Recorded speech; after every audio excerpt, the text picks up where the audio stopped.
আসসালামু আলাইকুম। আজ আমাদের সকল গরুগুলোকে গোসল করে দেব।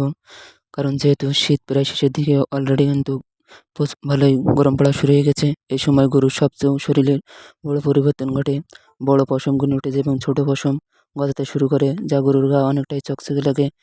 তো এখন যদি নিয়মিত গরুকে গোসল করানো যায় তাহলে বড়, বড় লোমগুলো পড়ে যাবে এবং ছোট, ছোট লোম গজাবে, যা গরু দেখতে অনেক সুন্দর লাগবে।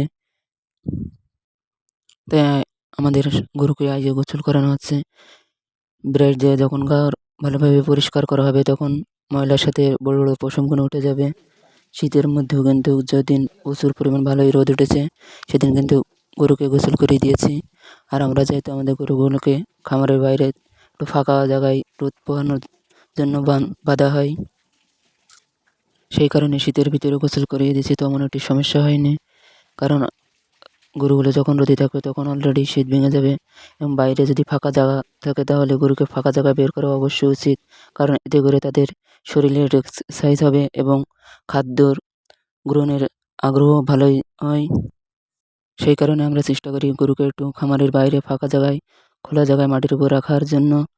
আরও অনেকেই বাজার থেকে গরু ক্রয় করার পরে সঠিকভাবে গোসল না করার কারণে কিন্তু গরু সঠিক পরিমাণে দানাদার খাদ্য দেওয়ার পরেও মোটাতে যাওয়া হয় না। অনেকে মনে করে গোসল তেমন একটু না করালে গরু চলে, কিন্তু দানাদারের পাশাপাশি গরুকে সঠিকভাবে যদি গোসল করানো যায় তাহলে কিন্তু গরু খুব তাড়াতাড়ি হৃষ্টপুষ্ট হয়।